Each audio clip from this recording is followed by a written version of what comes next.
The first thing I noticed about Lorenzo Vitelli was not his face.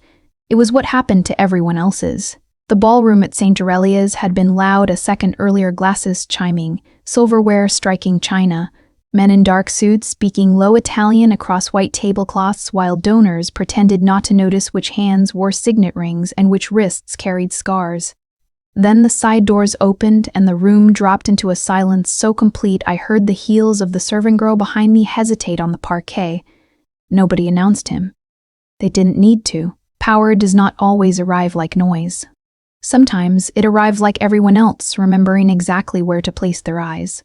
I was there because Lucia from the catering company had slipped on ice that morning and split her chin, and because I needed the extra cash badly enough to say yes to 12 hours in rented heels and a black uniform dress that pinched under the arms.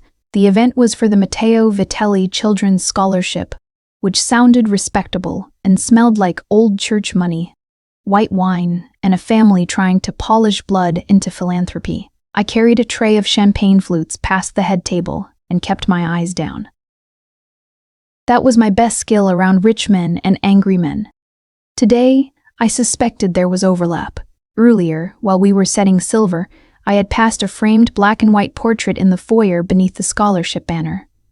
A younger man, broad-shouldered, dark-haired, beautiful in the careless way dead men often became in photographs. The plaque beneath it had read Matteo Vitelli, so when I turned at the crack of glass near the dais and saw a dark-haired man already kneeling beside a crying flower girl with the same mouth and the same eyes, my mind did the wrong thing very quickly. The girl had stepped on a broken flute stem. Blood streaked one tiny white shoe. Two women gasped. A priest reached uselessly for his napkin. Nobody moved close enough to help. I did. I dropped the tray onto the nearest table. Champagne tipped and ran gold over linen. Then I was on my knees in black polyester, pulling my apron free and pressing the folded cloth to the girl's foot before she could see how much it bled and frighten herself worse. Hey, I said softly. Don't look yet. She was 6, maybe 7, all tulle and curls and absolute panic. The man kneeling opposite me took her hand, not awkwardly, not like a donor trying to perform decency. He held it the way someone does when they mean for pain to stop mattering first. The girl's sob hitched. Without thinking, eyes on her and not on him, I said, "Good, Matteo, keep her looking at you." Everything stopped. The priest stopped breathing. One of the waiters near the wall nearly dropped a tray. Across the room, conversation died so hard it felt dragged out by the roots. The child cried harder. Blood warmed through my apron cloth. Only then did I look up properly. Not Matteo. Older. Harder. Scar at the chin. The photograph didn't have. A black suit cut too perfectly to soften anything. Eyes not warm brown but something darker, ringed in amber if the light caught them and cruel if it didn't. He did not look offended. He looked interested. My stomach dropped somewhere near my shoes. "I'm sorry," I started. He leaned in before I could finish. Close enough that I caught cedar, cold air, and the scent of a man who had been outside in the dark before he came in to pretend at charity. "Say it again," he said quietly. So quietly I had to lean toward danger to hear it and see what happens, Bambi. The nickname should have embarrassed me. Instead, it made heat rush under my skin in one shocked wave. The flower girl whimpered and tried to pull her foot away. I tightened the apron cloth and spoke to her, not him. No, stay with me." Then, because she was looking at his face for steadiness, and because a frightened child mattered more than my self-preservation for one stupid, honest second, I said the wrong name again. "Matteo, don't let her look down." The room seemed to tilt. He went very still. More dangerous than anger. Anger at least belonged to the living. Stillness like his belonged to men who had already made peace with what they could do. But he did not move his hand from the child's. He held her there while I checked the cut. Not deep. Dramatic. Glass always was. I asked for clean linen without taking my eyes off the blood. Nobody answered. A second later, a folded white handkerchief appeared in my line of sight. His. I took it, pressed it to the girl's foot. "Thank you," I murmured automatically. For the child, he said. Not me. The correction landed oddly, as if I had thanked the wrong person twice. A woman in a slate blue gown hurried over then, all pearls in panic, claiming the girl as her daughter. The moment cracked. Staff moved again. Noise restarted around us in cautious increments. I stood too fast and nearly slipped on the spilled champagne. A strong hand caught my elbow. Not rough. Impossible to ignore. Name, he said. Aria Bellini. Who sent you? St. Thomas Kettering. His thumb rested once at the inside of my elbow where the sleeve ended, then let go. That brief touch was worse than if he had held on. I was suddenly aware of my own pulse in places I usually forgot to have one. The priest bent to collect the broken glass. Two men at the head table looked away too quickly. Somewhere behind me, the floor manager whispered a prayer. I don't think God appreciated. Lorenzo Vitelli straightened to his full height and, from down there in the aftermath of blood and crystal, he seemed even more impossibly composed. No smile. No visible temper, just that measuring gaze. Then he said to the floor manager, "She leaves with my people." I opened my mouth. I don't. His eyes came back to me. The sentence died cleanly. Not because I was weak, because I had spent my whole life learning which men could be negotiated with and which men had already made the decision before you entered it. I need to finish my shift, I said instead. You're finished. I should have argued. Instead, I said the first small, stupid thing my shaken brain offered. My mother will worry. His gaze flicked once to the blood on my hands, once to the dead-still room pretending not to listen. She'll be called. That was when I understood this wasn't about embarrassment. Not fully. In his world, a woman who casually knew the dead brother's name in a room full of men who did not say it aloud had just become either a liability or a question. Maybe both. 2 black cars waited under the church awning after the gala. Rain had started while the speeches droned on. Fine, cold, needling rain that slicked the stone steps and silvered the streetlights. Rafe Greco. Though I didn't know his name yet, opened the rear door for me, with the flat expression of a man following orders he did not enjoy. I looked back once at the church hall glowing behind us, then at Lorenzo already inside the car, one hand resting on his knee, the same hand that had held a child steady while threatening me for the wrong name. I got in. The lock engaged with a quiet click. The Vitelli estate sat north of the city behind iron gates and winter trees stripped bare enough to look accusatory. On the drive up, I learned 3 things. First, Lorenzo did not fill silence just because it existed. Second, the man beside the driver, Rafe, I would later learn watched the rearview mirror more than the road. Third, my borrowed confidence lasted exactly 12 minutes under pressure and then fell to pieces like cheap lace. The car smelled of leather, clean tobacco never smoked inside it, and Lorenzo's cologne underneath the colder scent of rain drying on wool. He made one call on the way. Quiet Italian, my mother's number, which I had not given him. A pause, his expression unchanged. Then, she is safe. She'll be back when I allow it. I turned my head so sharply my neck protested. That wasn't a request, I said. His gaze shifted to me from the dark window. No. Rage kept me upright better than fear did.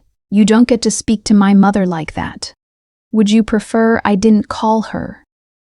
The question trapped me in a place I hated between practicality and dignity. I said nothing, which felt too much like losing. He saw that too. Of course he did. Good, he said quietly. We agree on something. The house itself looked less like a home than a treaty no one had finished negotiating with stone. Pale facade, tall windows, black shutters, the kind of front steps that made ordinary shoes feel dishonest. Inside, warmth met us all at once. Wood smoke, lemon polish, old cedar, the faint medicinal trace of expensive houses that kept doctors closer than priests. A woman in black waited in the entrance hall with a cardigan buttoned high and a face made for truth. People didn't want. She looked at me first, then at Lorenzo, then at the bloodless line of my mouth. So, she said, this is the girl. I hated that phrase on sight. This is Aria Bellini, Lorenzo said. She stays in the north wing. The woman's brows rose. Not because she disapproved, because something about that placement meant more here than it did to me. Bianca Russo, she said to me, extending one dry hand. I keep this house from pretending it doesn't bleed. I took it. Her grip was firm and brief, and slightly smelled of soap and arnica. I'd rather go home, I said. Bianca's mouth twitched. That's sensible. A poor foundation for what happens next. She led me upstairs without waiting for my answer. The north wing corridor held thick runners, old paintings, and the silence of private spaces people took seriously. My room had cream walls, a narrow writing desk, one armoire, and a window facing the lake. Nothing gaudy. That almost made it worse. Restraint always feels more expensive than gold. Bianca shut the door behind us. Not locked. I checked anyway after she set down fresh towels. Don't, she said. I turned. Don't what? Waste your fear on the wrong parts. She folded her hands. If Lorenzo meant you harm, you would not be sleeping here. That does not make you safe. It means the danger is arranged differently. That was not helpful and somehow more honest than reassurance would have been. I sat on the edge of the bed. Why am I here? She looked at the window rather than at me. Because you said Matteo's name twice in a room where men twice your age won't say it once. I swallowed. He's dead, I said. She nodded. 10 years. The number settled heavily in the space between us. I saw the scholarship portrait. I assumed as much. Bianca crossed to the armoire and opened it. Fresh night clothes, cream and soft and not mine, hung from one hook. Lorenzo's brother died at a church festival. Men still lower their voices near stained glass because of it. I pressed my palms against my knees. Then why didn't he throw me out in the parking lot? She turned back with one of the folded nightgowns over her arm. Because you were helping a child and because you said his brother's name like it belonged to comfort instead of power. Her gaze sharpened, and because now he wants to know how a caterwaiter from Cicero knew it at all. There it was. The real shape. My father had once balanced parish accounts for St. Aurelia's before everything went bad. He used to mutter names while doing sums at the kitchen table because numbers made him forget. Other people were listening. Betrayal, Salvi. Donations. Construction. Missing lines he never explained when I asked. I should have told Bianca that. I didn't. From the photo, I said. She studied my face for a beat too long. Then she handed me the nightgown. For now, that's enough. Dinner came on a tray I did not touch. At 9, Rafe knocked once and entered without waiting for permission. He carried a small first aid kit and looked annoyed by the existence of both me and the bandage on his own left hand. Bianca says the flower girl's blood got through your skin. I looked at my scraped knuckles from the broken glass. It's nothing. He set the kit down. That's what bad patients say before they faint dramatically. Despite myself, I smiled. He noticed. There. Better. He cleaned the cuts with steady, surprisingly careful fingers. He wasn't soft. That was clear from the flattened knuckles and the gun under his jacket. But he had the particular patience of men who learned violence professionally and therefore did not waste it in small rooms. Do you always look this worried while patching people up? I asked. Only when they're suddenly under the boss's roof? He taped the last scrape. Usually ends badly for someone. My stomach tightened. That was not comforting. It wasn't meant to be. He packed the gauze away. If Bianca tells you to stay put, stay. If Lorenzo tells you something quietly, obey faster than you think you need to. And if Arturo Salvi speaks to you alone, listen carefully. Arturo? Consigliere. White hair. Priest face. The man who smiles like patience. He shut the kit. I don't trust men who smile that much. Before I could ask why, a shadow moved in the doorway behind him. Rafe stood immediately. Lorenzo did not step fully inside. He stayed at the threshold, one hand in his trouser pocket, the other loose at his side, the posture of a man who never needed the whole room to control it. His eyes went to the untouched dinner tray, then to my bandaged knuckles, then to my face. "You'll eat." Not a question. I folded my arms. "And if I don't?" His gaze sharpened by less than an inch. "Then Bianca will come back and make it unbearable for both of us." The answer startled a laugh out of me before I could stop it. Rafe looked deeply offended that I had found the boss human. Lorenzo did not smile, but something moved once at the corner of his mouth. There and gone. He said, "Tomorrow we talk." I should have asked if that meant I could leave after. Instead, I said, "Am I a guest or a suspect?" His eyes held mine for a long second. "Yes," he said. Then he closed the door behind him with a soft, final click. Morning at the estate sounded like expensive discipline. Coffee cups placed too carefully on saucers, shoes on runners before dawn, the faint electronic chirp of gates cycling open for black cars that arrived empty and left full. Somewhere below my window, men spoke in clipped Italian over the gravel drive, low enough that I couldn't catch words. Only the shape of impatience. When Lorenzo crossed the foyer, all of it quieted by a fraction, as if the house itself adjusted its breathing to him. Bianca made me eat toast in the breakfast room while sunlight turned the silver coffee pot into a small threat. "If you stare at the door any harder," she said, "it won't turn into freedom out of politeness." I'm deciding whether jumping out the window is dignified. It isn't. You'd land in the box hedges. Rafe arrived just after 9 with a folder under one arm and no apology in his posture. "Boss wants her eyes." I looked up from the coffee I barely tasted. "My eyes?" Bianca made a face that suggested she too found men impossible but had no expectation of reform. "Put on a coat, Aria." The drive to the harbor took 30 minutes and about 5 years off my life. Chicago changed outside the glass by degrees, stone houses to warehouses, church spires to cranes, bakery windows to chain link and stacked containers.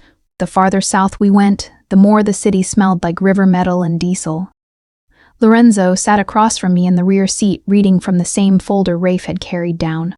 He wore charcoal today, no tie, the top button of his shirt open.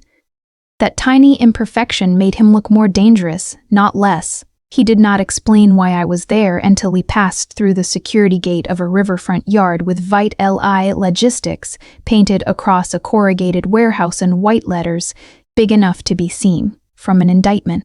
"Lip read for me," he said. I stared. Rafe glanced at me in the mirror. "Told him about your mother's church choir videos," he said. I'd forgotten telling Bianca, late last night when sleep refused me, that I learned to read mouths young because my mother's hearing disappeared by degree after meningitis, and she hated missing jokes more than sermons. "You used me," I said to Rafe. He shrugged. "Efficiently." The harbor office sat above the loading floor with reinforced windows and a view of containers stacked like rusted cathedrals. Men moved below in dark jackets, forklifts whining through drifting cold. The room smelled of paper, lake wind, and coffee gone stale 2 hours earlier. 3 men waited inside. One I recognized from the gala, another I recognized from nowhere and distrusted immediately. The third was older, silver-haired, grave, with the calm face of a priest who had heard worse things than confession. Arturo Salivi. He looked exactly like Rafe's warning. "Aria Bellini," he said kindly, which made me like him less. "A strange guest for this office." Lorenzo took position by the window, not in the middle of the room, not at the head of the table. He didn't need center stage, he only needed everyone else to know where he was. "We're discussing a route discrepancy," he said. "You'll tell me if anyone says something that doesn't match their mouth." That should have been absurd. It wasn't. The man I didn't know, heavy jaw, ring like a brass knuckle, started explaining a missed shipment through the Milwaukee corridor. I watched his mouth because not watching Lorenzo felt safer and because I had been reading danger off people's faces since I was 12. "Customs delay," the man said, but his lips shaped Southgate before customs. I looked at Lorenzo. He saw it immediately. "Well," he said softly, "which is it?" The man blinked. "Too long." Arturo turned his head slightly. Rafe shifted 1 inch off the doorframe and became dangerous all at once. The man corrected himself. "Southgate issue." Lorenzo said nothing. Silence held like a wire pulled tight. Then he asked another question, quieter. The man answered faster. This time I saw the lie before he finished it. Tonight, not yesterday. I stepped forward before caution could catch me. He's changing the day. Every eye in the room landed on me. The man's face altered. He went for the inside of his jacket. Rafe had him against the desk before I finished inhaling. The office erupted in motion. Papers, shouted Italian. A gun skidding under a radiator. Lorenzo didn't shout once. He only moved the way water finds the lowest point and drowns you there. By the time the man was zip-tied to a chair, my hands had started to shake. Arturo watched me with that same priest's calm. Useful, he murmured. I hated the approval in it. Below us, the yard had gone still. Men pretending to work while waiting for orders. The particular silence of armed men who know violence is happening one floor above them and will soon become their responsibility. Lorenzo crossed to the desk and slid a manifest sheet toward me. Look, my father's handwriting would have leaped off the page less violently than what I saw there, black thread stitched through one line of freight code near the margin. Not pen. Needle. Tiny. Exact. Invisible unless you were already looking for tailoring where it didn't belong. My throat tightened. I touched the thread once. My father did this. The room went colder. Arturo's kindly expression did not move, but Rafe's attention sharpened. Lorenzo watched my hand on the page. You're sure? He marked hidden duplicates this way. Paper tears. Thread survives. I swallowed. He used to do it on parish accounts when he didn't trust the books. That answer changed the room more than the tied man had. My father had died 6 years earlier after being accused of skimming scholarship funds through church restoration accounts tied to the Vitelli Foundation. Mugging, the police said. Wrong alley. Wrong time. My mother cried over his coat and called it God's will because poor women are asked to rename negligence as religion more often than seems necessary. Lorenzo took the manifest back very carefully. You know what route this is. I read the code again. Felt the river air under my skin. Saint Aurelia Corridor. Mateo's scholarship. Church money. Harbor freight. The tied man on the chair stopped struggling. Someone had already moved against us. Worse, someone had been moving for years. Lorenzo folded the page once and slipped it into his inside pocket. His gaze lifted to mine. Not with gratitude exactly, but with a recognition I did not trust. Then the warehouse windows blew inward. Glass burst across the office in a white roar. I hit the floor by instinct. Men shouted below. Metal screamed. A second later, gunfire stitched the loading floor and Rafe was dragging me behind an overturned filing cabinet with one hand while drawing his weapon with the other. Lorenzo did not duck. He looked once at me, crouched and breathing hard behind cover, then at the manifest over his heart. The line of his mouth hardened. Someone was already inside his empire. That night, the estate felt older than the city around it. Storm clouds rolled in off the lake and sat on the roof lines like judgment. Wind found the shutters. Pipes ticked in the walls. Somewhere in the east wing, a door banged once and then held. After the harbor blast, men moved through the house with radios pressed low to their throats and jackets open enough to show holsters. Nobody said explosion. They said incident. Men who lived by violence love small words for large damage. Bianca found me standing at the north wing window and pressed a cup of tea into my hand as if I were 7. It wasn't your fault, she said. I watched headlights wash across the wet drive below. That sounds like something people say when it very much might be. She clicked her tongue. If your guilt were useful, I'd let you keep it longer. Before I could decide whether to be offended, the first shot cracked across the grounds. Not thunder. A shot. The teacup rattled in the saucer. Bianca swore softly and set both down on the console table. Come. What's happening? Men being men. That meant nothing and everything. She took me through the north hall, down the back stairs, and into the small basement chapel tucked behind the old wine room. I knew it now. The red lamp. The smoke-dark Madonna. The cold stone that made every whispered prayer sound already answered. Bianca slid the bolt across and turned to me with her hand braced against the wood. If he doesn't come for you himself, you do not open this door. That sentence landed wrong. He. She held my gaze. Don't make me say Lorenzo as if you don't already know. Upstairs, feet pounded overhead, radios crackled in sharp bursts. Then church bells started somewhere in the distance.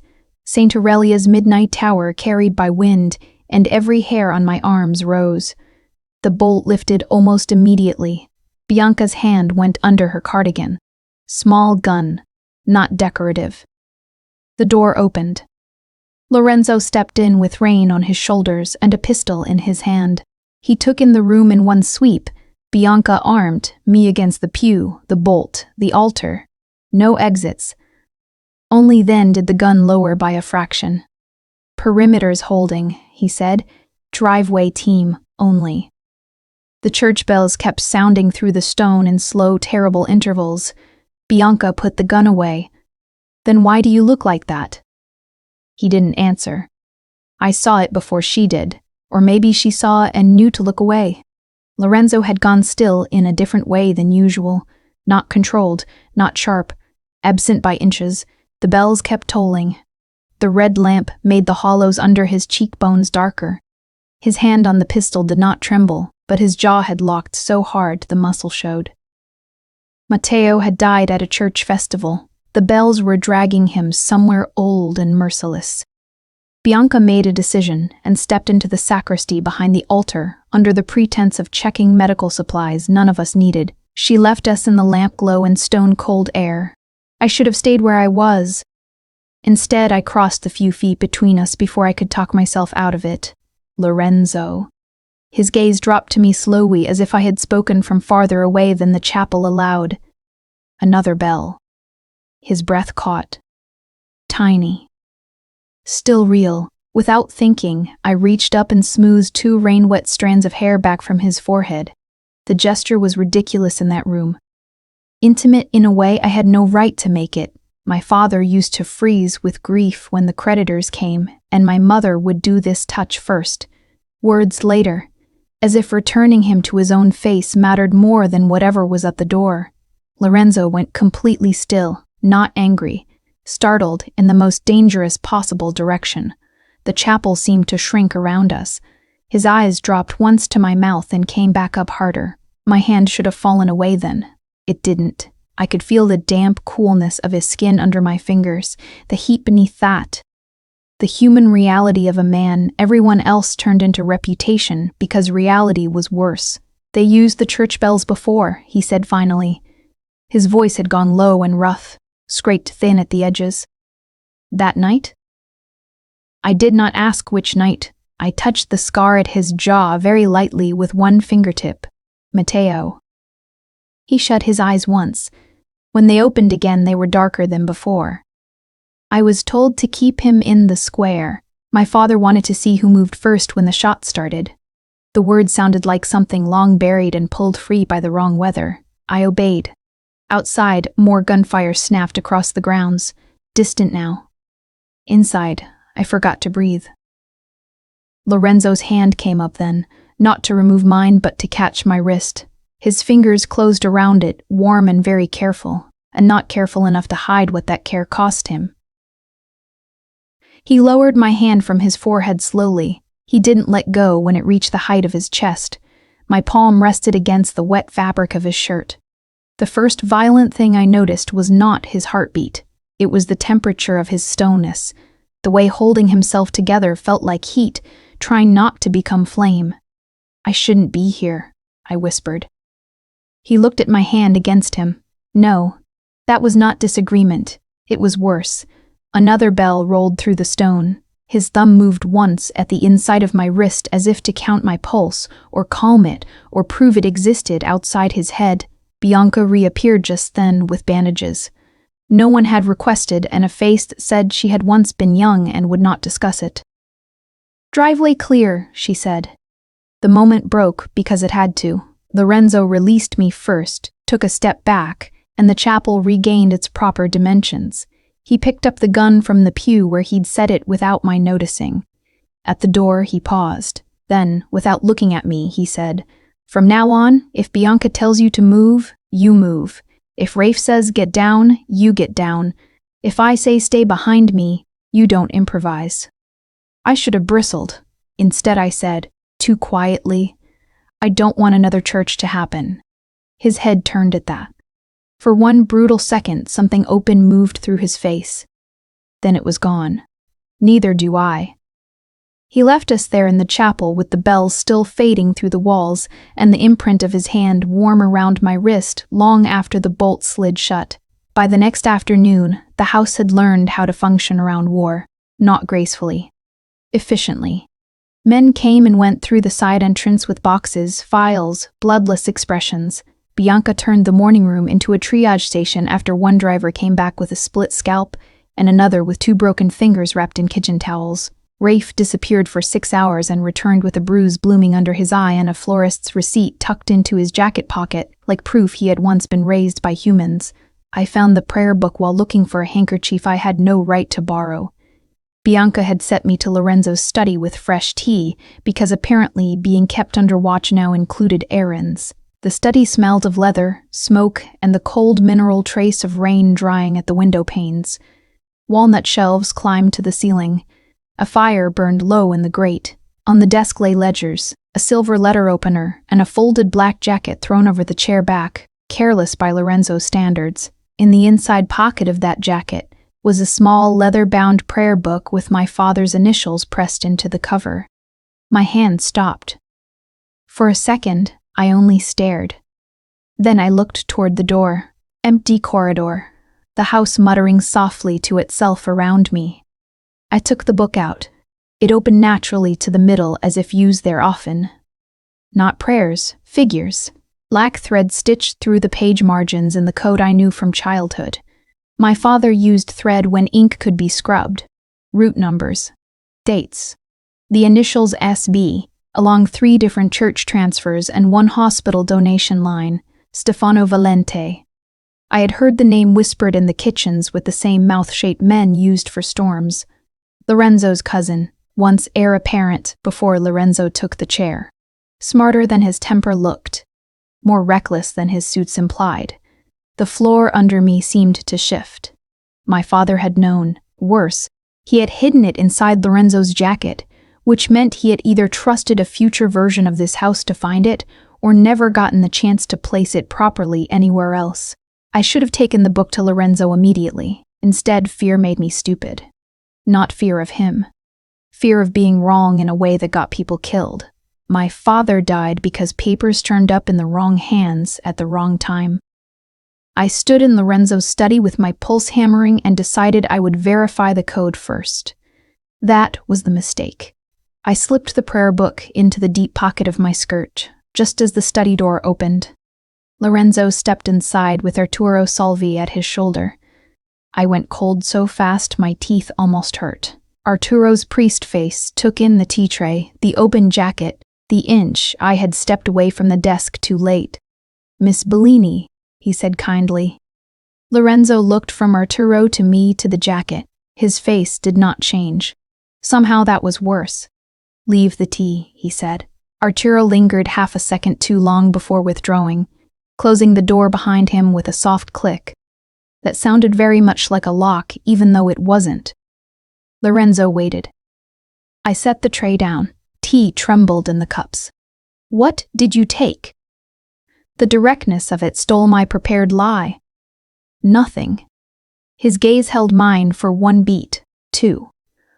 "You're not good at that," he said. Heat climbed my throat. Maybe I resent being interrogated in every room. Maybe don't steal from my study. I didn't. I stopped. Because technically, I had. He saw the stop. Saw everything, probably. The hem of my skirt still unsettled by the book, my breathing too fast. The fact that my eyes kept darting toward the pocket like they belonged to someone much guiltier than me. Lorenzo came around the desk slowly. That was the thing about him. He never lunged. Never wasted movement. He made stillness and patience do the frightening part first. When he stopped in front of me, there was enough space to step back if I chose. I didn't. Aria. My name in his mouth had become its own kind of pressure. I swallowed. It's my father's. His eyes sharpened. I took the prayer book out and held it between us. I found it in your jacket.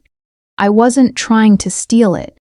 The truth came uglier than I wanted. I just needed to know whether what he left behind was real before I put more blood under it. Something altered in his face then. Not anger, something far more complicated and therefore worse for both of us. He took the book from me carefully. Opened it. Read the black thread code. SV, he said. I nodded. Stefano. Yes. Silence moved through the study like a blade being drawn. He flipped farther. Stopped on a page I had missed in my panic. The ink there had bled faintly with age, but the thread still held. My father's last complete note. Trust no man who prays aloud. I felt the blood leave my face. Arturo. Lorenzo read it too. Closed the book once. Very gently. Too gently. That, he said, could describe half this city. But not half this house. His eyes came back to mine. There it was. The vulnerability that lived only in his restraint. The fact that betrayal would cost him not in surprise but in recognition. I heard myself ask, did you trust him? He gave a short exhale through his nose that wasn't quite a laugh, enough to make this expensive. I should have apologized then. For taking the book, for hesitating, for being one more person in his rooms with secrets. Instead, I said the thing that came first. My father worked church accounts because your people paid them to look clean. He tried to stop it. They killed him for it. Lorenzo did not defend his family, did not do the rich man's trick of saying it was all more complicated than grief allowed. He only said, I know. The two words dropped straight through me. What? He wasn't a thief. His hand tightened once around the prayer book. I found enough to know that much after I took over, not enough to prove who made him one on paper. His gaze lowered briefly. I didn't know he left you the code. I stared at him. The room narrowed to the fire in the book and the impossible fact that he had looked back at my father's death at all. He crossed the last inch of space then, and touched the tear I hadn't noticed on my cheek with the edge of his thumb. Just once, not wiping it away, acknowledging it. The gesture undid me more than comfort would have. I went very still. So did he. The fire cracked in the grate. Rain slid down the window. Somewhere beyond the study door, men passed in the corridor and lowered their voices automatically near it. Then a radio burst to life on Lorenzo's belt. Boss. Arturo just left the west gate without escort. The moment broke cleanly. Lorenzo took his hand from my face, picked up the gun from the desk drawer with the same motion. The warmth did not leave him, it hardened. At the door he looked back once. You should have brought this to me. Shame hit exactly where it should have. I know. His jaw set. That answer doesn't make it smaller. Then he left me in the study with my father's prayer book open on the desk, and betrayal no longer suspected but still not fully named. The ambush happened outside St. Aurelia's after a memorial lunch, which felt like either irony or blasphemy, and maybe those were cousins. A dock captain's widow had invited the family to eat after Mass, because grief apparently required veal, wine, and men in black coats pretending they were not taking inventory of exits. Bianca said I was coming because the estate was no longer safer than the city. Rafe said I was coming because Lorenzo refused to leave me where Arturo's remaining loyalties might already have hands. Lorenzo said nothing. He only handed me a dark coat at the church steps and closed the car door himself. The church hall smelled of tomato sauce, candle smoke, damp wool, and the sharp green note of crushed parsley under too many shoes. Conversations stayed low. Men leaned toward Lorenzo and stopped talking when he looked up. I sat 2 tables away with Bianca and Rafe, trying not to notice how often my body tracked where he was without permission from the rest of me. He noticed anyway. I knew he did. Not because he looked, because he didn't need to. The first shot broke a stained glass pane above the side doors. Everything after that happened at the speed of catastrophe. People ducked, chairs went over. A woman screamed in the kitchen. Rafe hauled Bianca behind an overturned table and grabbed my wrist at the same time, shoving me down before the second shot tore through where my shoulder had been. Lorenzo was already moving, not toward cover, but toward the line of fire. One hand inside his jacket, the other knocking a gunman's wrist high so the third bullet shattered a saint's face in the window instead of someone's throat. He was not loud. That was what terrified me. He moved with the kind of precise violence that made everyone else's panic look amateur. One man down. Pivot. Another disarmed with a crack of bone and the flat, efficient strike of Lorenzo's elbow. A third coming through the side aisle, shotgun raised. Lorenzo shot him twice before the barrel cleared the pew. The room smelled like wax, blood, and cordite all at once. I saw the fourth shooter before he saw me. He was at the rear service entrance where parish volunteers had stacked folding chairs. He lifted the gun toward Bianca, who had twisted badly going down and could not move fast enough. I didn't think. There was a brass candlestick on the fallen buffet. I grabbed it and threw with both hands. Not gracefully. Not well. But hard enough. It hit his shoulder and spoiled the shot. Rafe got him a breath later. Then the fifth man stepped from behind the confessional screen and drew a bead on my chest. Lorenzo crossed the room like impact. 1 second I was visible. The next his body was in front of mine, one arm driving me down behind the overturned parish table, while the other fired through the splintering air. The shooter fell backward into a rack of hymnals. I looked up at Lorenzo from the floor and saw the real man beneath the estate, and the quiet and the tailored patience. This was what made whole families lower their voices. No speeches.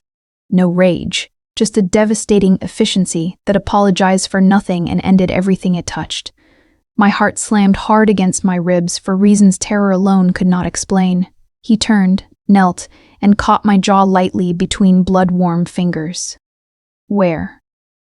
The question was not soft. It was stripped. I'm fine. Where? I pointed with shaking fingers to the glass cut at my forehead, more stunned than hurt. He saw the blood and went absolutely still for one clean beat. Then he looked toward the dead man behind the confessional with such terrible blankness that I was suddenly grateful the man was already beyond any further version of death. Bianca touched my shoulder. Can you stand? I nodded. We were in the car within minutes, sirens starting too late behind us. The ride back to the estate passed in a silence broken only by race radio and Bianca pressing gauze to my forehead while pretending not to watch Lorenzo bleed through the side of his shirt. The grazed line along his ribs darkened the fabric steadily. He ignored it. At the house, Bianca vanished to secure the wing. Rafe went to the gates with orders. Lorenzo took me not to my room but to the small medical suite off the library and shut the door behind us. For the first time since the gunfire, there was no one else left to brace against. He stripped off his coat with one hand, then his bloodied shirt. The wound along his ribs was angry but not deep. Old scars crossed his torso in pale, hard lines. I looked away too late and therefore saw more than I was prepared to carry. Sit, he said. I took the antiseptic from the cabinet instead. No. His eyes lifted to mine. The room smelled of iodine, rain, and the colder trace of him beneath both. Outside, the house moved in muted crisis. Inside, everything narrowed to the white basin, the gauze. The fact that he was letting me this close to damage he did not show other people. My hands shook when I cleaned the blood away. He didn't flinch once. After a long silence, he said, not looking at me, "It wasn't the name." I paused. What? The first night? His voice had gone lower, roughened by something that wasn't pain. It wasn't that you called me Matteo. I kept my eyes on the wound because looking at his face felt impossible suddenly. What was it then? He let out one breath through his nose. You said it again. I looked up. He was watching the wall over my shoulder like the truth required somewhere else to land first. You knew I was dangerous by then, he said. Everyone in that room had gone still. And the child was crying. You repeated the wrong name anyway because calming her mattered more to you than my temper. His jaw shifted once. No one in my world has ever done that. The bandage in my hand slipped. That, he said quietly, finally looking at me, was the moment. My throat closed. The knowledge moved through me too fast for naming. Heat, fear, a kind of grief for something I had not even admitted wanting yet. I wrapped the clean gauze around his ribs, tied it with fingers that no longer felt reliably mine. "I should be more afraid of you than this," I whispered. His gaze stayed on my face. "You are." I shook my head before I could stop myself. "No, that's the problem." The room went still. He stepped closer, not enough to trap me, enough that I felt the temperature of him, the steadiness he wore like armor, the terrible care with which he kept his hands at his sides. I said the exposed thing because it was already too late not to. "When you moved in front of me at the church," my voice shook. "I hated that. I kept going anyway. I thought if you didn't turn back after, I'd never stop hearing that moment in my head." His face changed by almost nothing. That almost nothing ruined me. "Aria." I couldn't answer. He touched my cheek first with the backs of his fingers, like he was checking whether I would pull away. I didn't. He leaned in and kissed me with a restraint so careful it hurt. Not hunger, not conquest, just the unbearable softness of a man holding himself back and a woman who leaned into him before she understood she'd decided. That was my yes. His hand moved to the back of my neck. Mine caught in the front of his shirt because I had nowhere else to put the shaking. The kiss deepened only a little. Enough. More than enough. I felt every place he could have taken more and chose not to. When he rested his forehead against mine, both of us breathing too hard for a quiet room, the estate alarm started wailing from downstairs. Rafe pounded once on the medical suite door. "Boss, East Gate breach. Multiple cars." Lorenzo straightened, hand falling from my neck with visible effort. The softness did not leave his face. It became something war would have to survive. "Stay in the north wing," he said. Then he picked up his gun, looked at the blood on the floor, at my mouth, at the world waiting outside the door, and said, "It's here." War rearranged the house by morning, not the furniture. The meaning. The breakfast room became a map room. The library became triage. The north corridor became a line of armed men pretending at stillness while radios murmured under their jackets. Bianca moved from patient to patient, with her sleeves rolled and her mouth set. Rafe had 3 fresh stitches at his hairline, and a temper made sharper by lack of sleep. Lorenzo looked the same as ever at first glance, which by then I knew meant he was the farthest from fine. He found me in the greenhouse just after dawn. Rain had stopped. Everything outside the glass looked scrubbed and cold. The lemon trees gave off that bright, bitter scent that made grief feel cleaner than it was. He held a passport envelope. I knew before he spoke. "You're leaving tonight." My hands tightened on the pruning shears hard enough to hurt. "No." "Yes." "For how long?" "Until Stefano is dead and Arturo is buried." The quiet of his answer made it feel already arranged. I set the shoes down carefully because otherwise I might have thrown them, and that would have been ridiculous right up until it became tragic. "You don't get to decide that alone." He placed the envelope on the potting bench between us. "I already did." It should have made me furious. It did. It also hurt in a place anger couldn't fully reach. Bianca came in 10 minutes later with a train case and a face that told me she had lost this argument hours before I woke up. "Pack warm things," she said. "Milwaukee is crueler than Chicago about weather and quieter about it." "I'm not going." "Yes, you are. You don't even sound sorry." "Oh, I am. Just not in a way that changes logistics." Rafe drove us to Union Station after dusk. Bianca sat beside me in the rear seat with one gloved hand over mine, and her rosary looped around her wrist. Lorenzo did not come.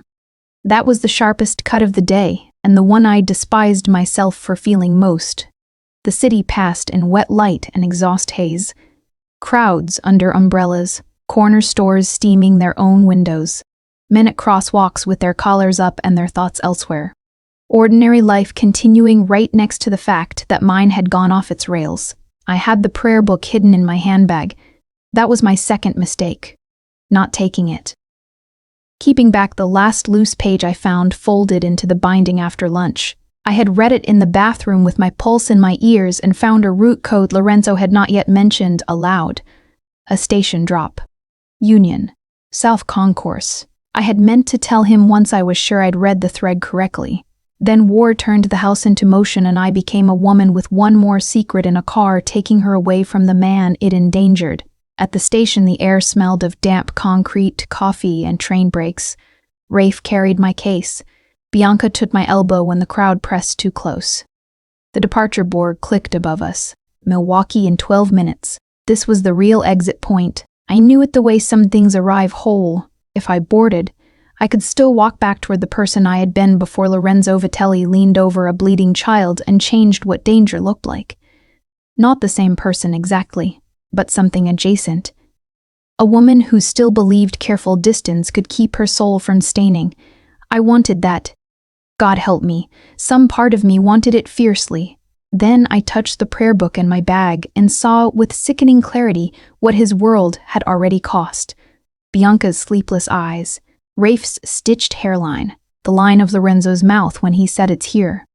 The person I had become inside it, watching doors, counting exits, measuring silence, keeping a page back because I wanted certainty more than trust. I turned to Bianca. There's another note. Her whole body went still. What? Before I could answer, Rafe swore under his breath. 3 men had just stepped off the South Concourse escalator in weatherproof jackets, 2 identical to be casual. 1 carried flowers. 1 carried nothing. The 3rd already had his hand inside his coat. Behind me, Rafe said. Bianca shoved me toward the pillar before the first shot fired. Panic broke the station apart. People screamed. Luggage hit tile. The floral bouquet burst in the gunman's hand and white lilies scattered over the floor just before Ray shot him through the chest. Bianca drew a pistol from under her cardigan, with the weary competence of a woman too old to enjoy surprising people with firearms, and fired twice toward the second shooter. The 3rd came from behind the ticket kiosk. He wasn't aiming at me, he was aiming at Bianca because she was moving me. I saw it. So did Rafe, 1 heartbeat too late. Bianca turned at the same moment and took the bullet high in the shoulder. The force spun her sideways into the timetable pillar hard enough to crack the skin at her temple. She stayed upright. That was the worst part. For 1 impossible second, Bianca stood there with blood running down her sleeve and still raised the gun again because Rafe was exposed. Then a second bullet hit the timetable board above us, and glass came down in glittering rain.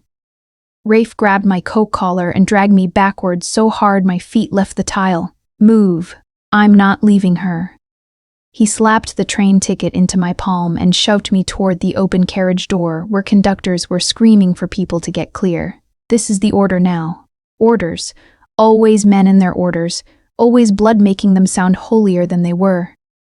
I twisted in his grip, saw Bianca sink to one knee with her hand clamped over her shoulder and the rosary at her wrist shining red under station light. Saw the second shooter go down under a transit officer's wild return fire. Saw through the burst-open crowd one silver-haired man at the end of the platform who was not running. Arturo Salvi. He stood under the departure board in a dark coat with his hands in his pockets, calm as confession. My heart stopped. Then restarted wrong. Rafe followed my stare, and because he was Rafe, because he missed very little when it mattered, he understood before I spoke. His face changed into something colder than fury. Get on the train, Arya. Arturo, I know. The carriage jolted once.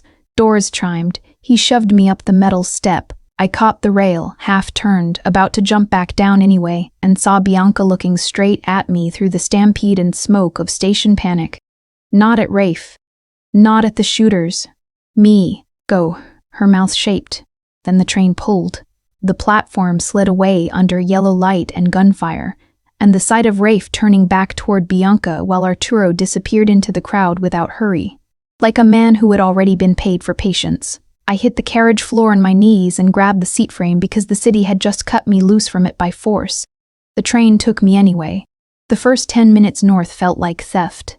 The carriage smelled of wet wool, coffee gone stale in paper cups, and the metallic heat of train brakes. People around me were crying quietly or pretending not to have witnessed what they had very clearly witnessed. A little boy 2 rows ahead kept asking his father why the lady fell down. Nobody answered him well. I sat with Bianca's blood on my sleeve and my father's prayer book in my bag, and the ticket crushed into a damp, soft square inside my fist.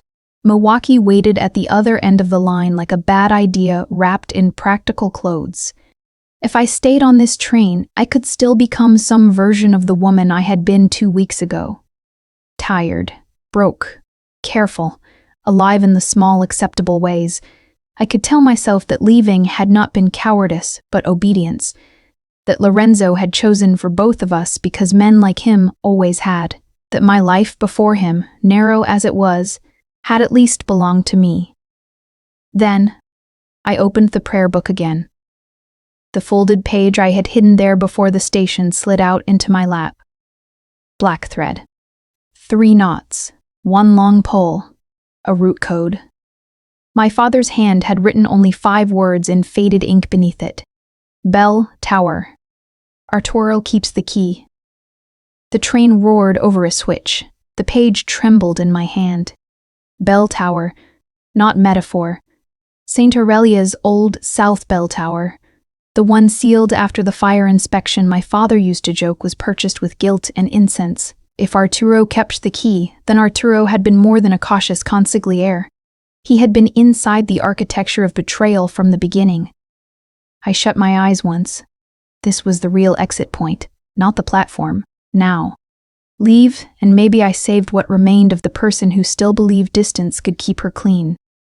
Turn back, and I chose Lorenzo's world with open eyes, not because I had nowhere else to go, because I knew something that could save him, and because leaving with it in my lap would make the rest of my life feel like a room with no air in it. At Glenwood, before the train fully cleared the platform, I stood. The conductor shouted. I ignored him. Jumping from moving trains is foolish, and I am not claiming nobility for what happened next. I only know that the carriage slowed enough.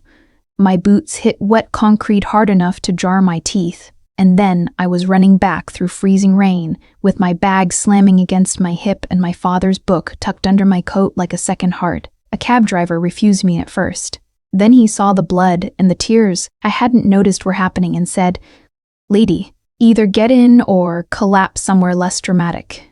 We cut through the city in red lights and lake wind and my own rising panic. I called Bianca. Nothing. Rafe.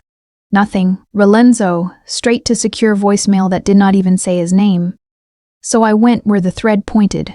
St. Aurelia rose from the dark like every childhood lie about safety had learned to wear stone. The front steps shone black with rain. One side door near the rectory stood ajar. Light showed thinly beneath it. Inside, the church smelled of wet candle wax, dust, and old wood swollen by 100 winters. No choir, no priest, no charity gala, just the hush of a place that had seen too much and learned to hold its own breath. I climbed the narrow spiral stair toward the South Bell Tower with one hand on the cold rail and the prayer book clenched in the other. Halfway up, I heard voices above me. Arturo first. Calm. Irritated. Then another voice I had only heard whispered in the kitchens and once at the harbor through men suddenly trying not to say too much. Stefano Valente. I stopped 3 steps below the landing and listened. Lorenzo will come here before the estate, Stefano said. Smooth, almost bored. He always comes to the old wound first. Arturo answered. Only if the girl got off the train. She did. My skin went to ice. How are you so certain? Arturo asked. Stefano laughed softly, because Matteo was a fool for children, and Lorenzo was only ever more dangerous, because he resented being made of the same blood. The girl says the wrong name to calm a child, and suddenly my cousin starts imagining salvation. Every hair on my arms rose. Arturo exhaled, and Bianca, alive enough to be useful if necessary. A pause. If Lorenzo comes alone, we end it in the tower. If he brings men, the crypt charge goes first. Charge. The stone beneath my boots seemed to shift. I backed down 1 step too fast. The hem of my coat caught the rail. A tiny sound. Barely anything. Enough. Arturo stopped speaking. Someone's there. I ran, not down all the way, up, toward the bell chamber because instinct under pressure does not always serve survival. Sometimes it only serves speed. The tower door slammed behind me. I threw the iron latch. Too late. Arturo hit it once from the other side and the whole chamber shook. The bell room was circular, cold, and mostly dark, except for stormlight through the arched openings. The bronze bell hung over the center like a threat that had learned patience. Dust, pigeon feathers, coiled rope. One old switchbox mounted on the inner wall beneath fresh wiring that absolutely had not belonged to church history. The crypt charge routed through the tower. Of course it was. Below, Arturo hit the door again. Aria. That was new. Him using my name at last. I ignored him and went to the wiring. My father used thread. Men like Stefano used electricity. Both left patterns if you didn't let fear blur your sight. I knelt in grime and wind and looked for the dead man's intention under the live one. Red wire to a timing box. Secondary loop to the bellhammer, probably to ring when armed because subtlety was a habit none of these men seemed able to keep. A key slot. No key. The door splintered. I grabbed the rusted bell rope with both hands and swung it hard into the switchbox. Metal screamed. Sparks burst blue. The bell above me gave one shocked, monstrous strike that rolled through the whole church like judgment. Then the chamber lights died. Below, Arturo shouted something that was lost under the second toll.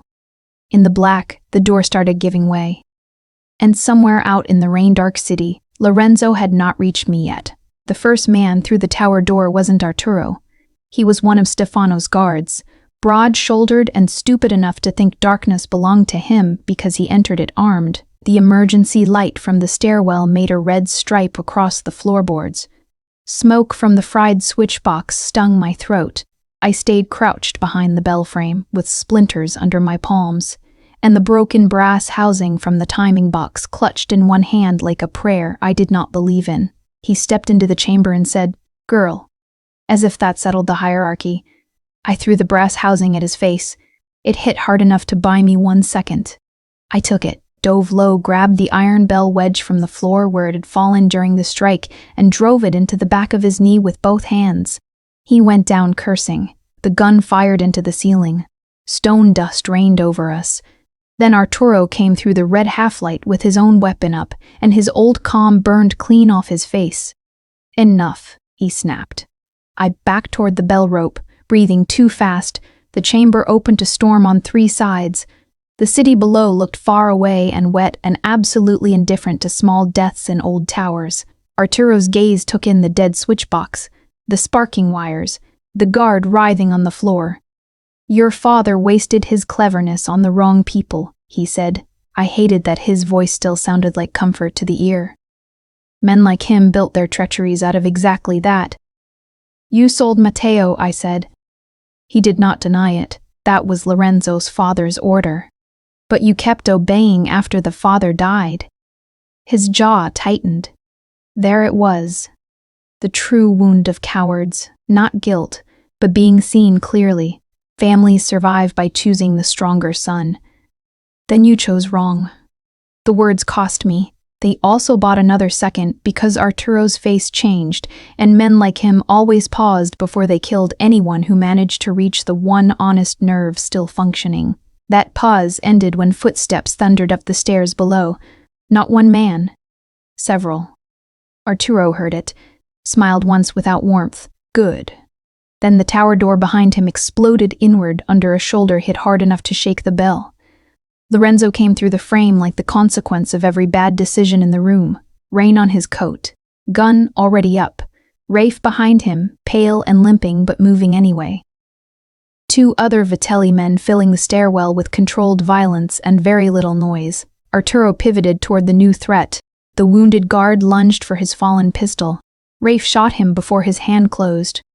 Everything after that happened in brutal, efficient pieces. Arturo fired first. Lorenzo twisted, shot once, and the bullet tore through Arturo's shoulder instead of his heart. Because the older man had already been moving toward the stair door, he wanted down, wanted the crypt, the charge, the secondary trap. Of course he did. He had always been the sort to keep one more lever in reserve. "Rafe," Lorenzo barked.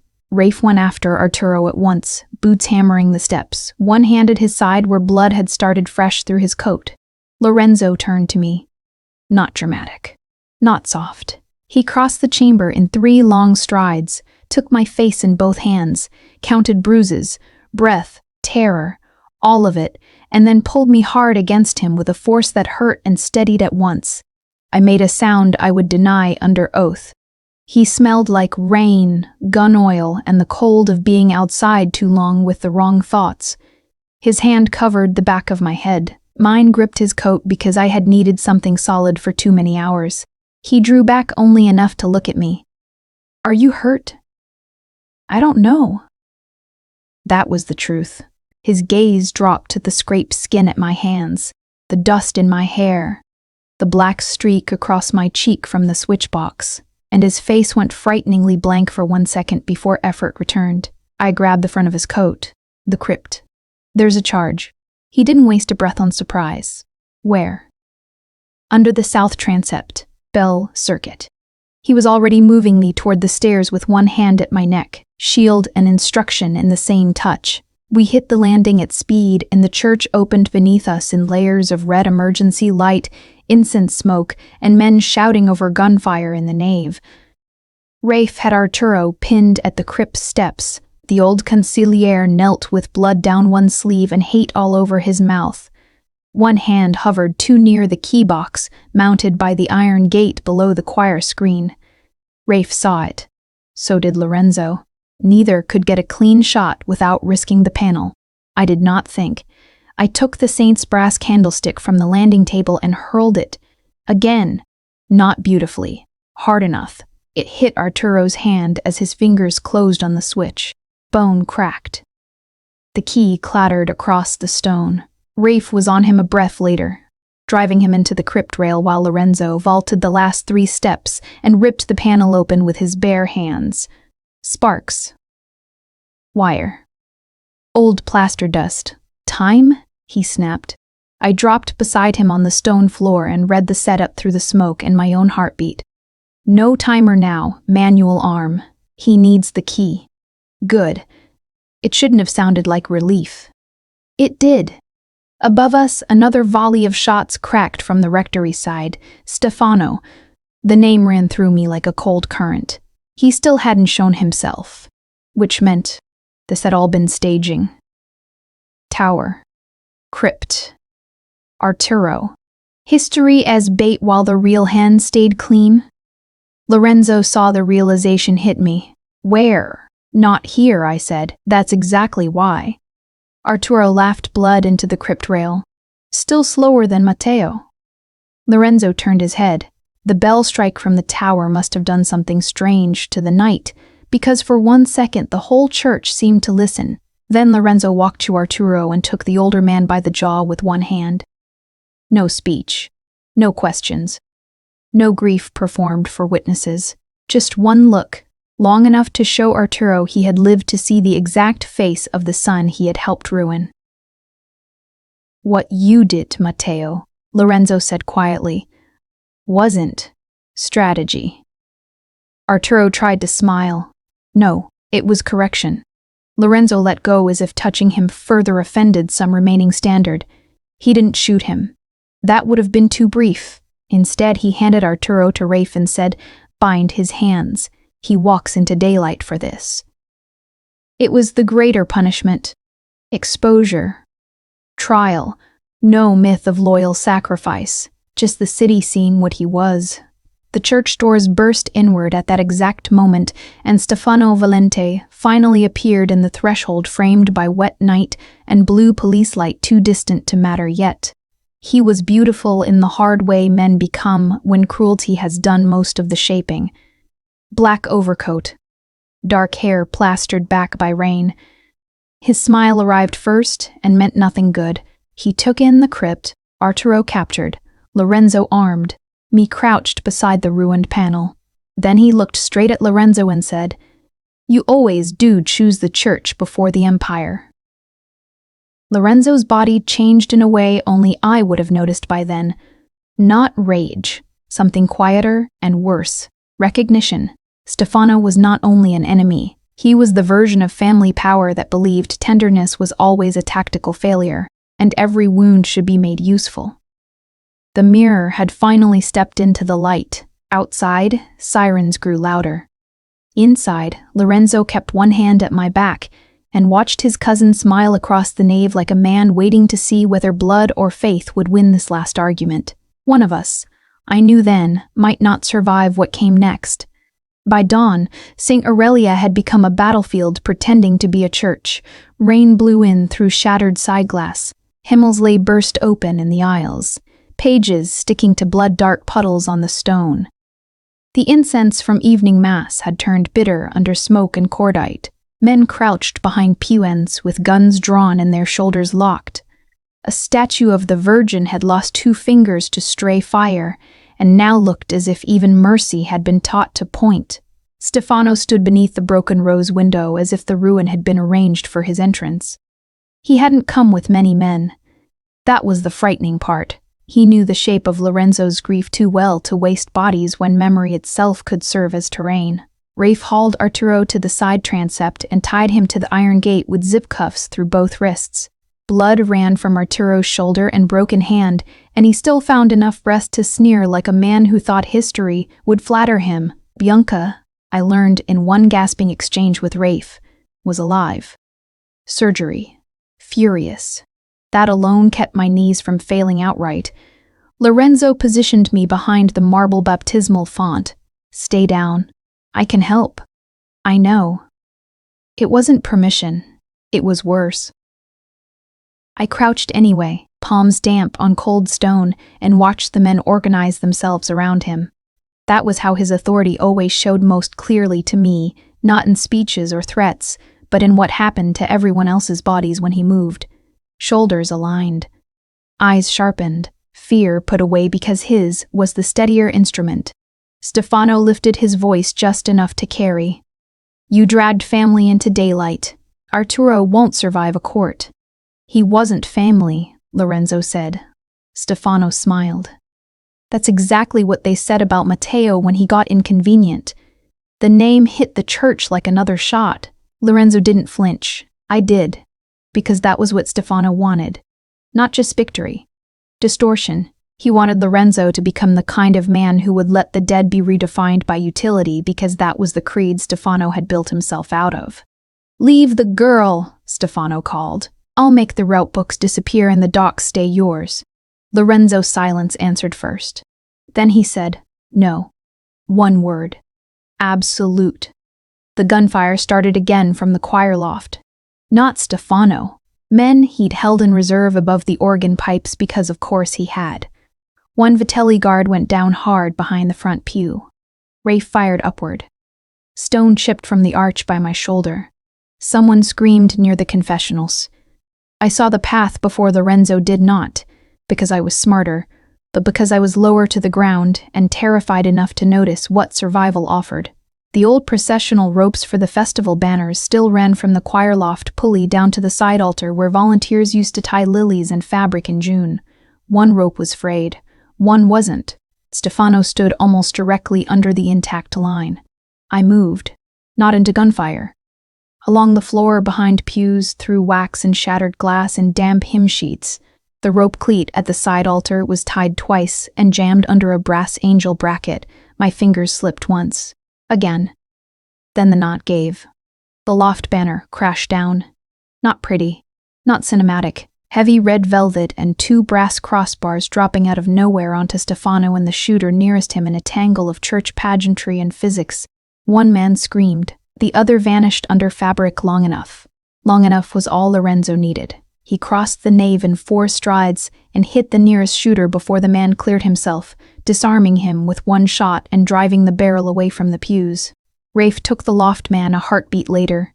Stefano rolled free of the velvet with blood at his temple and fury finally visible. He fired toward me. Lorenzo turned on the sound more than the shot. The bullet punched into the font instead of my chest because he was already in front of me, one arm shoving me flat to the floor while the other fired over my shoulder. Stone dust rained down. My cheek hit freezing marble. I smelled centuries of candle wax crushed under my own hands. When I looked up, Lorenzo had Stefano pinned by the ruined font rail, one forearm across his cousin's throat. There are moments after violence when time narrows to the exact moral size of a decision. This was one. Stefano wasn't begging. He laughed instead, blood on his teeth, and said, "There you are." He meant the monster. The cold man, the one who could make family into strategy and strategy into burial. The one Stefano had always believed lived in Lorenzo waiting for permission. Lorenzo's grip tightened. I saw it happen. The brink. If he killed Stefano like this, by hand and rage and blood memory in a church his brother once bled in, some part of him would never come back across that line. He would win. The empire would hold, and Stefano would still take the shape of the man Lorenzo became afterward. I got to my feet before I had permission from fear. Lorenzo. He didn't look at me. I stepped closer anyway, heart beating so hard I could feel it in my bandaged knuckles. "If you do this for Matteo," I said, voice shaking, "don't do it his way." Stefano sneered. "Listen to her. Your little saint." Lorenzo's eyes flicked to mine then, just once.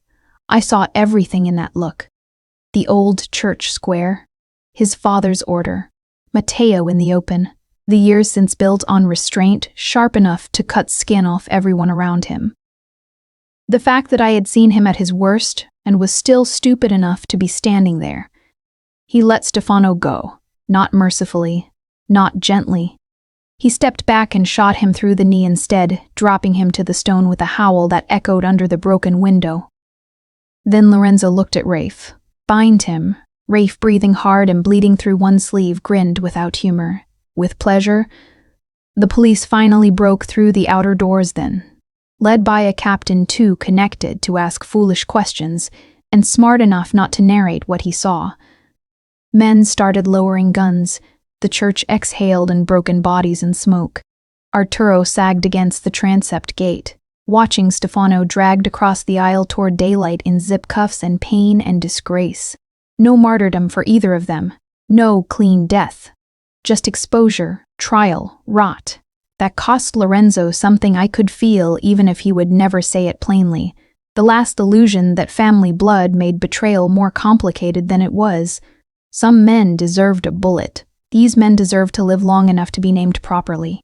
Bianca arrived 20 minutes later against every medical instruction on earth, pale from surgery and furious at being left out of the final scene. When she saw me alive and Lorenzo standing, she crossed herself and then slapped Rafe hard enough on the arm to make him wince like a child. The church bells began at 8 for morning mass because institutions are shameless about continuity. The first peal rolled through the broken glass and blood and smoke. Lorenzo looked up at them, then at Matteo's memorial plaque in the side aisle, cracked but still hanging. His face was not the same face I had seen at the gala. Not because he'd softened, because he'd broken in one place and refused to let the fracture choose his shape for him. He came to me, through pew splinters and candle smoke, and touched the red line. The bullet had cut across the marble beside my cheek, rather than through me. Then he said, very quietly, "It is over." The city pretended nothing had happened. That was its oldest talent. A week later, the papers ran 3 columns on corruption inquiries tied to church restoration funds and one photograph of Stefano Valente entering a courthouse in a dark coat with his knee brace hidden badly under. Tailored wool. Arturo Salvi's indictment came after that, and men who had kissed his ring for 20 years suddenly remembered moral language. St. Aurelia reopened with 2 boarded windows and fresh flowers at the side altar. The docks shifted routes. The house recalibrated. Violence settled into paperwork, which is not peace, but does let people sleep more than 3 hours at a time. Bianca came back to the North Wing in a sling and immediately resumed terrorizing everyone with a voice still sharp enough to cut through bandage morphine. Rafe pretended his limp wasn't there unless he was tired, and then only I saw it, because knowing people's hidden injuries had apparently become part of my life now. My mother cried when I finally saw her, and then demanded details in the practical sequence. Only hard women and the devout ever master. "Are you hurt?" "A little." "Did he protect you?" "Yes." "Does he eat enough vegetables?" I laughed so hard I almost choked. "He's dangerous, isn't he?" she said later. Quieter, fingers moving over my face the way she had when I was little and feverish. Her hearing had worsened enough over the years that she read my mouth badly now and my silences better. "Yes." She nodded as if that completed a sum, and I looked through the rehab room window at rain silvering the parking lot. Thought of Lorenzo in the church, in the chapel, in the medical suite with blood on his ribs and the truth in his mouth like it cost him to move it. "And I know what he is when no one is watching, for goodness," I said. "That's the part I trust." My mother closed her eyes briefly. "That sounds expensive." It was. I stayed anyway. Not in the North Wing guest room. That door, sometime after the church, simply stopped being treated as if I might leave it. My sewing basket migrated to the smaller morning room. My coat hung by his in the downstairs cloakroom. Bianca stopped asking whether I wanted tea, and began asking whether I preferred the green blanket on the library chaise, because apparently intimacy in big houses arrives disguised as domestic preference. 2 months later, I found Lorenzo in the greenhouse after midnight. The air inside was damp and warm with citrus blossom. Rain tapped the panes so lightly it sounded like someone thinking twice. He stood by the potting bench in shirt sleeves with a ledger open and unread under one hand. The posture I had learned meant he was not hiding exactly, only being quiet where the house could not interrupt. I didn't speak right away. Moments where nothing happened had become important to us. Maybe because so much else had happened too quickly. He noticed me anyway. "You're awake." "So are you." "That seems unavoidable." I smiled and came farther in. The brick floor still held day warmth under my slippers. A lemon blossom had fallen onto the bench near his hand. Small, white, absurdly delicate beside ledgers and guns and all the architecture of his life. "I went by St. Aurelia today," I said. His gaze lifted, and they repaired the side window badly. "Good, let it show." That answer made something in my chest loosen. I moved beside him and rested my hands on the bench edge, not touching his, near enough to know I could if I wanted. The heat between us had changed since the church. Less precarious now, no less powerful, just earned differently. He looked at the blossom, not me, when he said, "You can still leave." I let out one incredulous breath. "We're still doing this?" "Yes." "Why?" "Because if you stay in this house without choosing it every time the question changes shape, I become something I won't forgive in myself." I went very still. There are declarations men like Lorenzo can make without ever sounding like they intend romance. This was one, not "I love you." Something harder. "I will not make a cage out of my need and ask you to call it shelter." I said, "I had a train ticket in my hand." He nodded once. "I know." I got on. His jaw shifted. "I know." I got back off. At that, he looked at me fully. The greenhouse seemed to narrow around the line of his shoulders and the dark patience in his face. "I didn't get off because I'm brave," I said, "or because I had nowhere else." My voice shook, and I hated it. I kept going. I got off because I realized if I let fear choose my life one more time, I would go on being the exact version of myself every bad man had always counted on. The silence after that was not empty. He reached into his trouser pocket and set a small black velvet box on the bench between us. I stared. "It isn't a reward," he said. "That is an alarming opener." One corner of his mouth moved, barely. It ruined me more than a smile would have. He opened the box. Inside lay a plain gold ring with a line of black enamel worked into the inside band like a stitch, hidden unless you turned it over and looked. My father would have loved that detail and complained about the craftsman's patience. Lorenzo touched the ring once with his thumb. My mother had Matteo's signet melted down after he died. I kept the gold longer than made sense. This is what's left of it now. My eyes burned. "It isn't absolution," he said, "and it isn't a storybook promise that I become safer than I am." His gaze held mine, steady enough to stand in. "It means my people stop wondering where you belong. It means I stop pretending you're passing through." I could not speak for a second. Rain whispered on the greenhouse glass. Somewhere in the house, Bianca coughed and Rafe swore softly in answer because apparently concern in this family still arrived wearing irritation. When I found my voice, it came out almost normal, which felt like a miracle. You make proposals sound like revised security protocol. That's because you've ruined me for clean threats. I laughed then. It escaped before I could stop it. His gaze dropped to my mouth at the sound and stayed there just long enough to turn my heartbeat unreliable. Yes, I said. Just that. He took the ring out and slid it onto my finger with hands that had broken men, carried me, bandaged me, and once held a child steady while threatening to undo me for the wrong name. It fit as if it had been waiting. Afterward, neither of us moved. Then he reached up and touched my cheek once, the backs of his fingers barely there. Not possession. Proof. On my way back to my room, our room, though I still stumbled over the thought sometimes, I passed the portrait of Matteo in the upstairs corridor. Fresh flowers stood beneath it in a narrow vase, not charity gala lilies. Lemon blossoms from the greenhouse, white and bitter and alive. The house had not become harmless. It had become chosen. 8 months into marriage, the Vitelli house still knew how to hold a storm. Thunder rolled off the lake just after dinner, low and hard enough to make the crystal in the sideboard hum. Rain striped the windows. The old house answered with settling beams and one complaining hinge near the west stair that Bianca kept threatening to have exercised instead of oiled. We were hosting the scholarship board that night, because Lorenzo had insisted St. Aurelia's fund stop being used as a laundering machine for dead men's vanity and start becoming exactly what the plaque claimed it was. Children now, actual children. Bianca said reform was ugly work and required better shoes than sin. A little boy from the parish choir tripped in the foyer after dessert and skinned both palms on the marble. He couldn't have been more than 8. Thin tie-a shoe. Too proud to cry until he saw the blood. And then, of course, he cried harder because that is what blood does to children and adults who pretend otherwise. 3 board members froze uselessly. One priest fumbled for a napkin.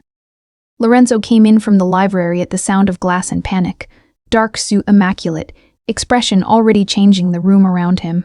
The boy looked up, saw the man every adult had gone silent for, and cried harder. I was on my knees before I thought about it. Hey, I said, catching his wrists gently before he could smear blood all over his shirt front. Don't look yet. His breath hitched. Lorenzo crouched opposite me in the exact way he had the first night. One knee on marble, one hand already steadying the boy's shoulder. And because memory is a strange, cruel, tender thing. Because the portrait of Matteo hung 3 feet behind Lorenzo in the entrance hall tonight. Because a frightened child mattered more in that second than the old ache I still knew his brother's name carried, I heard myself say it. Good. Matteo, keep him looking at you. The foyer went still. Not with fear this time. With recognition. Lorenzo's gaze snapped to mine. The boy sniffled and clutched at his cuff. Am I bleeding a lot? You're being dramatic, Lorenzo said to the child without taking his eyes off me. I bit the inside of my cheek because inappropriate laughter has always stalked catastrophe in my life. Then, softer, to the boy, I said, look at him, not the hands. Lorenzo did. He kept the boy's attention with one question about soccer and another about whether choir robes made normal running impossible. The child hiccuped through answers. Bianca arrived with antiseptic and a rolled bandage, muttering that if anyone dripped blood on her entrance rug, she'd throw all of us in the lake. I cleaned the scrapes. Lorenzo held stillness around the child like shelter. When we were done, the boy went back to his mother bandaged, indignant, and very pleased with the quality of attention he had extracted from the Vitelli household. Only then did the foyer empty enough to matter. The board members drifted back toward coffee. The priest remembered God. Bianca took the bloody cottons with a sniff. Thunder moved farther out over the water. The house relaxed by degrees. Lorenzo stood. So did I. He waited until the last of the guests disappeared down the corridor before he stepped closer, one hand slipping into his pocket, the other coming to rest lightly against the newel post beside my shoulder. Not trapping. Never that now. Just close enough that I could smell his cologne under the storm on his coat and feel the temperature of his stillness in the small space between us. You did it again, he said quietly. Heat climbed my throat. He was scared.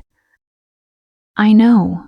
His gaze dropped briefly to my hands, still faintly pink from the antiseptic, then rose to my face again.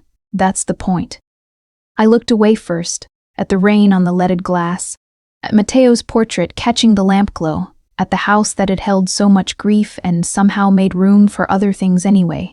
When I first met you, I said, I thought saying the wrong name twice was the stupidest thing I'd ever done.